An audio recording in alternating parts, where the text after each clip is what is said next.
자, 우리 한 번 더 인사하겠습니다. 할렐루야. 부활의 아침입니다. 네, 우리 주님께서 사망의 모든 권세를 깨뜨리시고 다시 살아나신 그 날을 우리는 오늘 기념하고 있습니다. 우리 부활의 기쁜 소식을 함께 나누는 여러분들의 가정과 일터 삶 가운데 하나님의 놀라우신 은혜와 평강이 함께 하시기를 주님의 이름으로 축복합니다. 우리가 지난주에는 이제 종료주일을 맞이해서 시편 118편의 말씀으로 함께 말씀을 나누었는데, 이제 이번 주에 부활주일 설교를 해야 되잖아요. 그래서 준비를 하면서 어떤 본문을 할까 고민을 하는데, 마침 이 로마서 6장이 이제 우리가 다뤄야 될 차례인데 보니까 여기에 부활에 대한 내용이 등장을 하더라고요. 그래서 우리 로마서를 계속 그동안 강해를 하고 있었는데, 오늘 이 말씀으로 함께 부활의 그런 제목을 삼으면 좋겠다. 그래서 오늘 이 로마서 6장을 중심으로 우리 부활의 은혜를 함께 나누려고 합니다. 여러분들 스마트폰, 태블릿 또 컴퓨터를 같이 동시에 사용하고 계신 분들에게 가장 유용한 기능이 뭘까요? 아마 여러 가지가 있겠지만 이 동기화, 이것이 제일 유용하고 좋은 기능인 것 같습니다. 여러 기기가 하나의 계정으로 연결되어 있으면요, 다 연동이 되는 거죠. 자, 그래서 스마트폰에서 사진을 딱 찍으면 컴퓨터에 딱 나타나요. 태블릿 PC에서 수정한 메모가 다른 기기들에도 동일하게 반영이 됩니다. 기기들이 서로 연결되어서 실시간으로 모든 정보를 공유하고 있기 때문입니다. 근데 여러분, 이 동기화를 가장 먼저 사용하신 분이 누군지 아세요? 우리 하나님이세요. 우리가 예수 그리스도를 믿고 예수님과 연합되는 그 순간 우리가 하늘의 계정에 접속이 됩니다.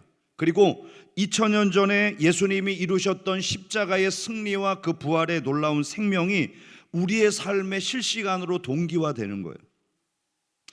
예수님의 사건이 단순히 먼 옛날의 남의 이야기가 아니라 지금 이 순간 내 삶의 사건으로 고스란히 전이되는 이 놀라운 역사가 바로 지금 일어나고 있는 것입니다. 오늘 성경에서는 바로 그것을 이 농사에서 사용하는 접붙임이라고 하는 개념을 원리로 설명하고 있습니다.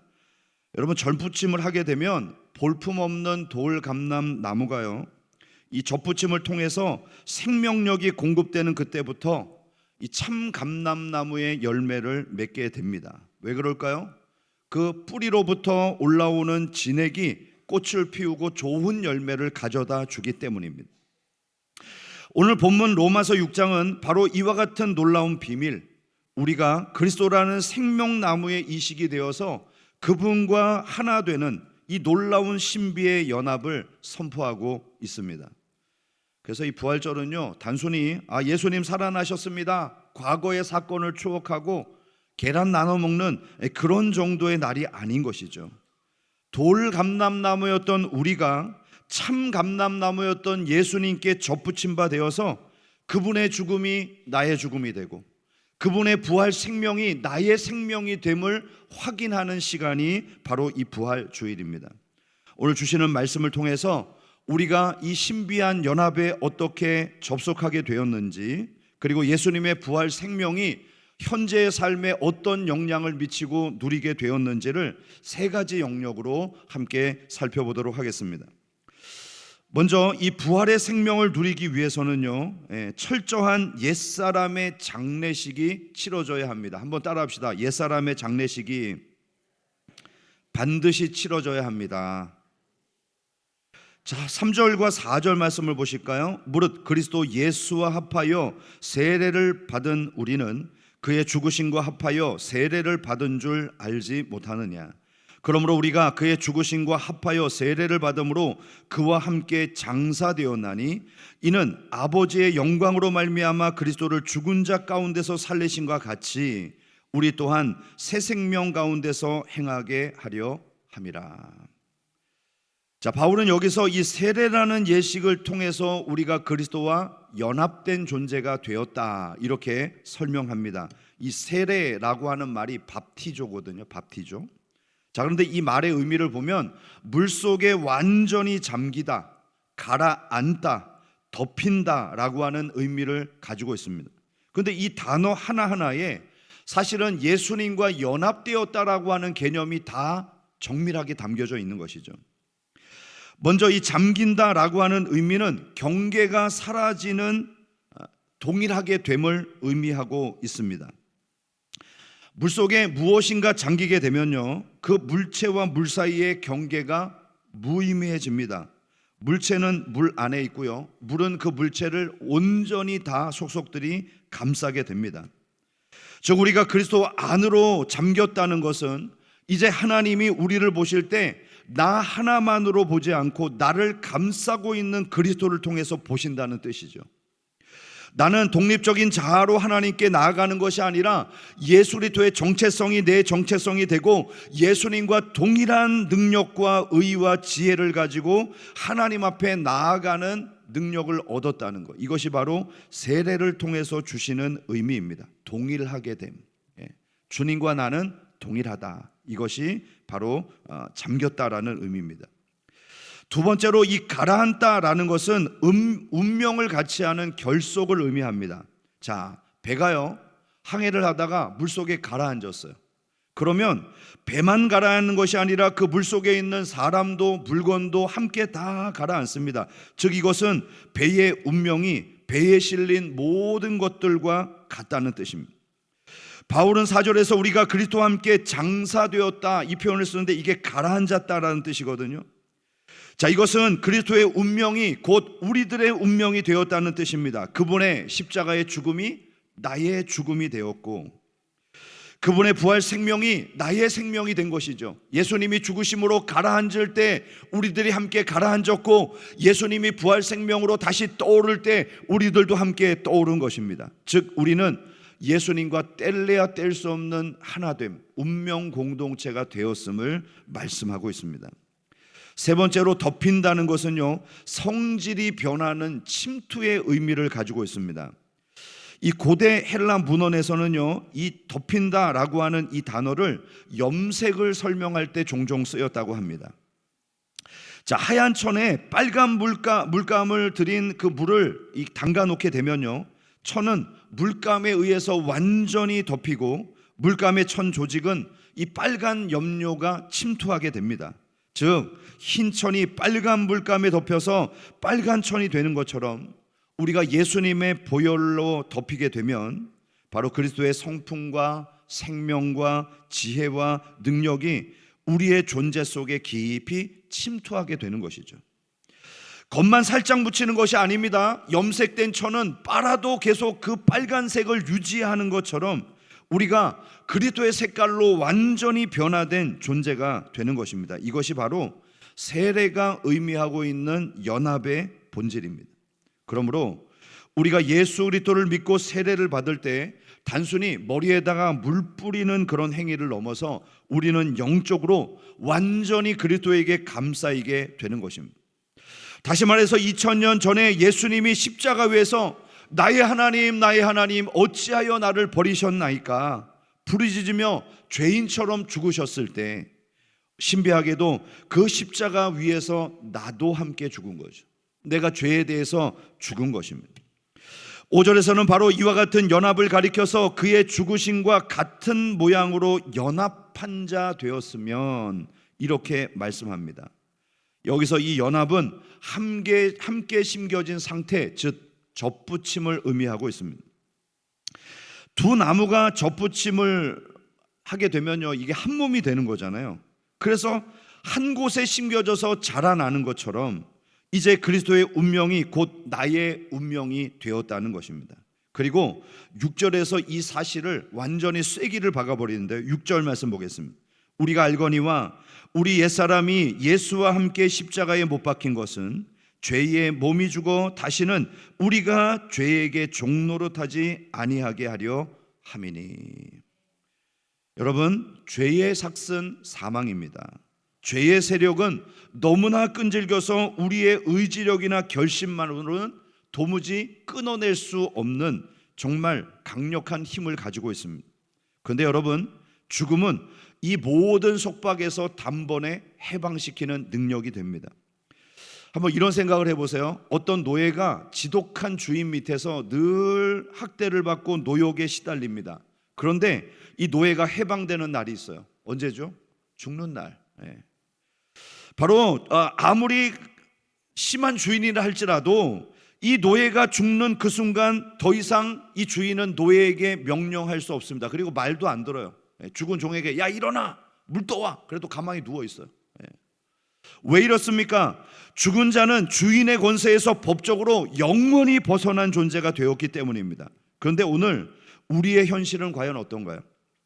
우리는 예수님을 믿고 구원받았다고 고백하고 죄에 대해서 죽은 존재라고 하면서 여전히 세상의 탐욕, 시기심, 염려, 음란 이런 옛사람의 습관들을 부여잡고 있지는 않습니까? 그리스도 안에서 옛사람이 이미 장사된 바 되었는데 우리는 여전히 그 죽어버린 과거의 시체를 등에 업고 슬퍼하고 불안해하고 두려워하면서 살아가고 있지는 않느냐 말입니다. 여러분, 오늘 우리의 옛자를 위한 장례식이 치러졌다는 사실을 믿을 수 있기를 축복합니다. 그래서 아직까지 내가 안 죽었다고 생각하는 분들은요, 이 부활주일 아침을 맞이해서 죽었다, 장례를 선포하십시오. 예수님이 죄에 대해서 철저히 죽으셨던 것처럼 나의 옛사람이 십자가에서 이미 죽었다, 완전히 장사되었음을 확신하는 저와 여러분들이 될 수 있기를 축복합니다. 그래서요, 죄는 그 어떤 지배력도 행사할 수 없습니다. 법적인 권리는 이미 우리의 십자가의 죽음과 함께 끝난 것이죠. 여러분, 이 장래에 대한 확신이 있어야 비로소 부활의 아침을 맞이할 수가 있는 거예요. 두 번째, 그리스도와 연합된 우리는 이제 무덤을 박차고 새 생명의 걸음을 내딛는 존재가 되었습니다. 하나님께서 예수님을 부활시키신 것은요, 우리가 죽고 나서 천국 가게 하려는 것만이 아닙니다. 지금 우리가 이 땅에서 살아갈 때에 그 부활의 능력과 신비 가운데서 생명 안에서 걸어가게 하기 위함입니다. 4절 말씀을 볼까요? 그러므로 우리가 그의 죽으심과 합하여 세례를 받음으로 그와 함께 장사되었나니 이는 아버지의 영광으로 말미암아 그리스도를 죽은 자 가운데서 살리심과 같이 우리로 또한 새 생명 가운데 행하게 하려 함이라. 여러분, 우리에게 부활을 통해 주어진 것이 새 생명이라고 하잖아요. 단순한 생명이 아닙니다. 새로운 생명입니다. 성경에서 이 새롭다라고 하는 단어는 두 가지 의미가 있어요. 시간이 흘러서 새 것이 되는 것을 의미합니다. 예를 들어서 어린아이가 자라서 어른이 되면 새로운 존재잖아요. 그런 것처럼 시간이 흘러서 새 것이 되는 것을 가리켜 네오스, 이런 단어를 써요. 그런데 또 다른 새 것이 있습니다. 이것은 질적으로 완전히 다른 종류가 되었다라고 하는 의미의 새로움이에요. 이게 카이노스인데요. 자, 오늘 바울이 여기서 새 생명이라고 하는 이 새로움은 바로 후자인 카이노테스라고 하는 단어를 쓰고 있습니다. 즉, 우리가 얻은 새 생명은 완전히 다른 종류의 질적 변화가 이루어졌음을 의미하죠. 자, 애벌레가 껍질을 벗고 나비가 되는 것과 같습니다. 애벌레를 운동을 시켜서 막 근육을 키우고 좀 빨리 기어가요. 이거는 개선이에요. 그런데 이 애벌레가 완전히 환골탈태해가지고 나비가 되는 것은 새 생명입니다. 새로운 존재가 되는 거예요. 바로 부활이 그와 같다는 것입니다. 부활은 여러분의 인격을 조금 더 나은 사람으로 개선시키는 정도가 아니라 여러분의 영혼 속에 예수 그리스도의 DNA를 이식해서 완전히 새로운 존재로 재창조하는 역사인 줄로 믿습니다. 그래서 바울이 말하죠. 그리스도 예수 안에 있으면 새로운 피조물이라 이전 것은 지나갔으니 보라 새 것이 되었도다. 바로 이것이 부활의 새로움을 염두하고 둔 선포인 것입니다. 그러므로 부활을 믿는 우리는 이미 새로운 생명 안에 행하는 자들인 줄로 믿습니다. 내가 부활 신앙을 있는데요, 여전히 승질을 내는데요, 나는 부활 신앙을 갖고 있다고 생각하는데 늘 실수하는데요, 나는 부활 신앙을 지금 아멘 했는데 또 나가면은 또 죄를 지을 건데요, 그래도 믿어야 돼요. 여러분, 새 생명을 가지고 있는 자들이 짓는 죄와 실수와 연약함은 회복을 가져다 줍니다. 내가 연약하기 때문에 더 하나님께 가까이 나아가는 은혜를 줍니다. 그런데 부활신앙이 없이 짓는 죄와 연약함과 실수는요, 하나님으로부터 더 멀어지게 만들어요. 내 멋대로 살아가게 만들어요. 여러분, 이왕 죄 지을 거면 예수 생명 안에서 죄 짓기를 축복합니다. 이게 축복을 해야 되나? 이거 죄 짓지 않기를 축복합니다. 그러나 어쩔 수 없다면 예수 생명을 의지하고 다시 일어서고 승리할 수 있기를 주님의 이름으로 축원합니다. 그리고 여기서 행한다라고 하는 이 말의 의미를 좀 되새겨 볼 필요가 있습니다. 이 행한다라고 하는 말은 걷다, 생활한다 이런 의미거든요. 자, 그래서 우리가 부활의 새 생명 가운데서 행한다라는 것은요, 우리의 삶과 연결되어 있는 것을 의미합니다. 그러니까 여러분, 부활은 예배당 안에서 짓는 미소에 머물지 않습니다. 여러분이 매일 아침 출근할 때마다 그 지루한 출근길에서, 늘 고되게 반복되는 가사 노동에서, 까다로운 상사와 만나고 그 주변의 사람들과 교제하는 그 모든 삶에서 이 매일의 삶의 방식이 부활이어야 한다, 이런 의미를 담고 있습니다. 이전에는 사망의 냄새를 풍기며 절망을 향해 우리가 걸어갔다면, 이제는 예수 생명의 향기를 풍기며 소망을 향해 걸어가는 존재가 되는 것, 이것이 새 생명 가운데 행하는 그런 삶이죠. 그러므로 오늘 여러분들의 보폭, 여러분들의 눈빛, 여러분들의 말투 하나하나를 통해서 이제는 부활하신 예수님의 향기가 풍겨날 수 있기를 주님의 이름으로 축복합니다. 그러므로 이 부활은요, 먼 옛날에 일어난 사건, 그게 아니에요. 이 부활은 우리가 죽어서 먼 훗날에 만나게 될 능력, 그게 아니에요. 부활은 지금 이 순간 현재의 삶을 바꿔놓는 능력인 줄로 믿습니다. 8절과 10절은 바로 이 진리를 더욱 선명하게 선포하는데요. 8절 보세요. 만일 우리가 그리스도와 함께 죽었으면 또한 그와 함께 살 줄을 믿노니. 10절, 그가 죽으심은 죄에 대하여 단번에 죽으심이요 그가 살아계심은 하나님께 대하여 살아계심이니. 여러분, 여기에서 우리는 그리스도의 생명이 어떻게 우리의 삶의 실제 효력을 발휘할 수 있는가를 발견하게 됩니다. 여기서 이 그리스도께서 죄에 대해서 단번에 죽으셨답니다. 이 단번이라고 하는 단어를 주목해 보십시오. 여러분, 이것은 단순히 한 번이라는 횟수를 의미하는 것이 아닙니다. 이 단 한 번으로 영원히 충분하다는 의미를 갖고 있어요. 이 단 한 번이 결코 되돌릴 수 없는 결정적인 사건이 되었다는 것을 의미합니다. 어마어마한 무게를 담고 있는 말이에요. 여러분, 이 차이점을 이해하기 위해서는 구약시대의 제사를 한번 떠올려 보시면 좋을 것 같습니다. 대제사장이 죄를 용서받기 위해서는요, 매년마다 짐승을 잡아서 피를 흘려야 했습니다. 왜일까요? 이 피는 우리의 죄를 잠시 덮어줄 뿐 완전히 없애지는 못했기 때문입니다. 굳이 비유를 하자면 이 짐승의 제사는요, 우리가 빚을 졌는데 그 빚을 조금씩 활부로 갚아나가는 것을 좀 생각을 해보세요. 이 미봉책이죠. 조금 내가 여유가 생기면 갚아나가고 그런데 빚은 여전히 있는 그런 상태예요. 그러나 예수님께서 단번에 십자가에 죽으셨다라고 하는 이 말은 우리의 모든 죄의 빚이, 우리가 평생을 바쳐도 해결할 수 없는 이 죄의 빚을 단 한 번의 완납으로 끝내버렸다. 일시불입니다. 일시불 완납을 의미하는 단어입니다. 그러면 나는 매일 죄를 짓는데 예수님은 매번마다 십자가에서 죽으셔야 하나요? 그게 아니라는 거예요. 이 단 한 번의 죽음이 여러분들의 어제의 죄를 용서해 주셨습니다. 오늘의 연약함을 강하게 만들어 줍니다. 심지어는 내일의 넘어짐까지도 포함하여 영원히 끝내버렸다는 거예요. 이것이 바로 그리스도와 연합한 자들의 현재의 삶에서 누리는 능력입니다. 그러므로 여러분의 삶에 무력감이 찾아올 때 여러분, 이 사실을 기억하십시오.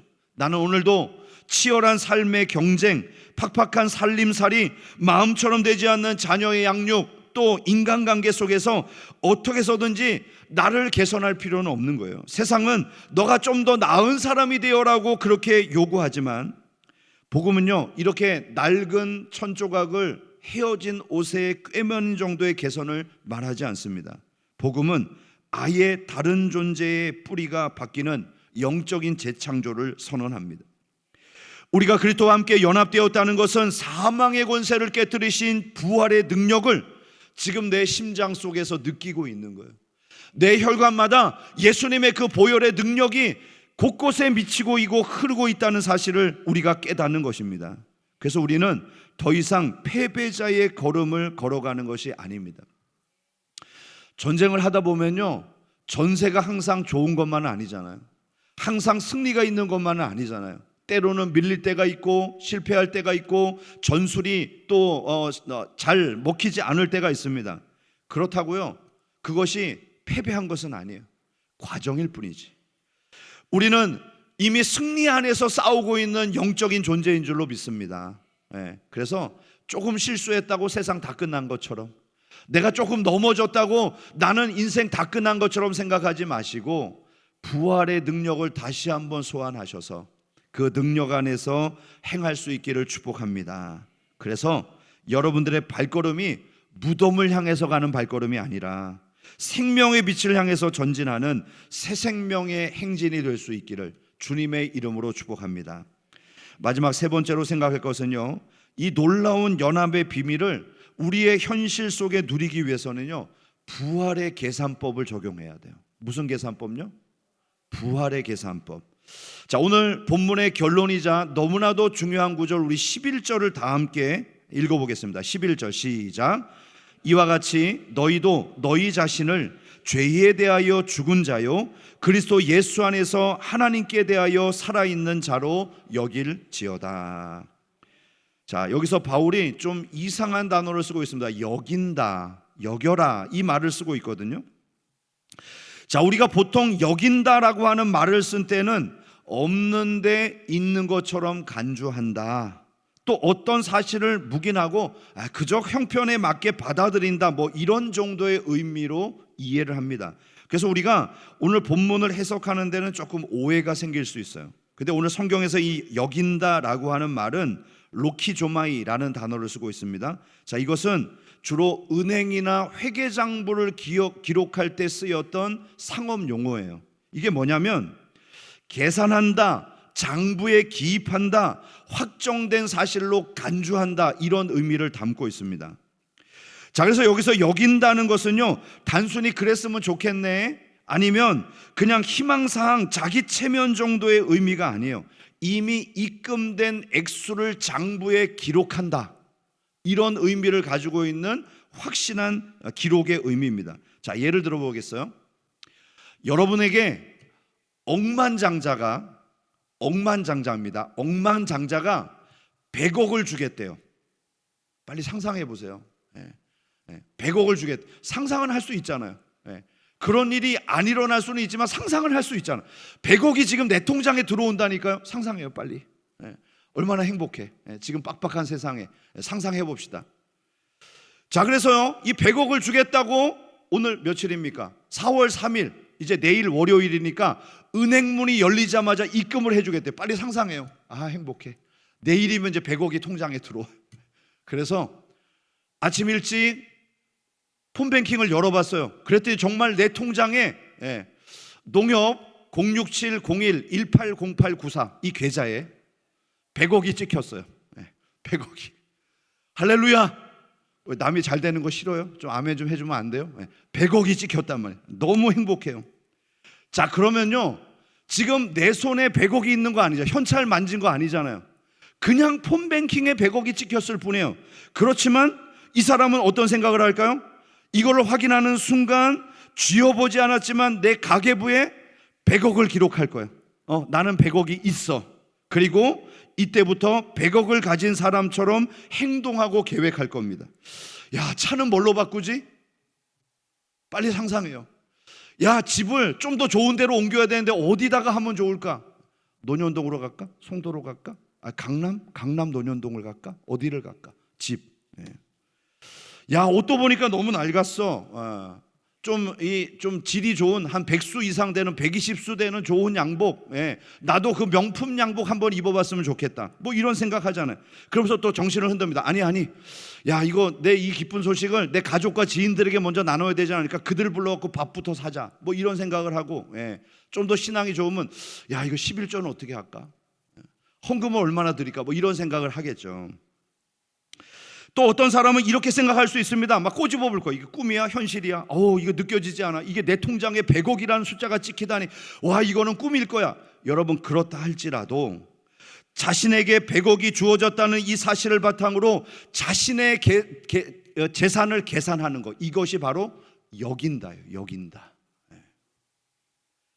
바울은 우리에게 이렇게 명령합니다. 너의 감정이 어떠하든, 내 형편이 얼마나 초라하든 상관하지 마라. 하나님의 장부에는 이미 예수님의 죽음이 너의 죽음이 되었다. 예수님의 살아계신 부활의 능력이 너의 능력이 되었다. 하나님의 장부에는 이미 도장이 꽝 찍혀 있다. 이렇게 말씀합니다. 그러니 너도 이제 내 마음의 장부에 그 사실을 그대로 기록하며 여겨라. 사단은 끊임없이 우리를 참소합니다. 네 꼴을 보아라. 어제도 화내고 여전히 유혹에 넘어가지 않느냐. 너의 영적인 상태는 파산을 넘어서서 마이너스 통장이야. 내가 어떻게 부활의 증인이 될 수 있느냐, 이렇게 참소하죠. 우리의 무의식은 끊임없이 옛사람의 습관에 젖어서 종로를 타던 그 모습으로 끌어가려고 합니다. 그럴 때마다 여러분, 이 부활의 계산법을 적용해 보십시오. 사탄아, 물러가라. 내 감정은 여전히 불안하고 내 행위는 여전히 부족해 보일지 몰라도 하나님은 이미 나를 죄에 대해서 죽은 존재로 여기신다. 하나님의 장부에는 예수 생명을 가진 존재로 내가 기록되어 있다. 나는 예수님 안에서 이제 그 생명의 계산법을 적용해서 살아갈 것이다. 아멘. 깨닫든 깨닫지 못하던 특별한 체험이 있던 없던 이미 일어난 기정사실을 내 영혼의 장부에 확정 짓는 것, 이것이 부활을 현재로 살아내는 진짜 믿음인 것입니다. 오늘 시간 여러분의 영적 장부를 갱신할 수 있기를 축복합니다. 다시 한번 찍어보세요. 얼마가 찍혀있나. 예수 생명이 찍혀있기를 축복합니다. 여러분은 이미 하늘의 부요함을 소유한 하나님의 사람들입니다. 자, 이제 말씀을 맺겠습니다. 여러분, 그리스도의 부활은 곧 나의 부활입니다. 오늘 이 예배당의 문을 나서는 그 순간 우리가 마주해야 될 삶은요, 여전히 부활의 생명과는 다른 우리의 모습을 들추어 낼 것입니다. 그러나 우리가 예수님의 부활과 연합되어 있는 이 신비가 있다는 사실을 기억하십시오. 이것은 단순히 관념의 차원이 아닙니다. 이상을 바란다는 그런 의미가 아니에요. 실제 하는 일이에요. 진짜 우리의 삶의 역사가 되는 그런 일인 줄로 믿습니다. 그러므로 이번 한 주간 사망의 권세를 이기신 주님의 손을 굳게 붙잡으십시오. 나는 죄에 대해서 죽은 존재이며 예수의 부활과 함께 살아난 생명의 존재임을 믿을 수 있기를 축복합니다. 그래서 이 신비한 생명의 연합을 삶의 현장 속에서 나타내고 또 영광 돌리는 우리 모든 믿음의 백성들이 될 수 있기를 주님의 이름으로 축원합니다.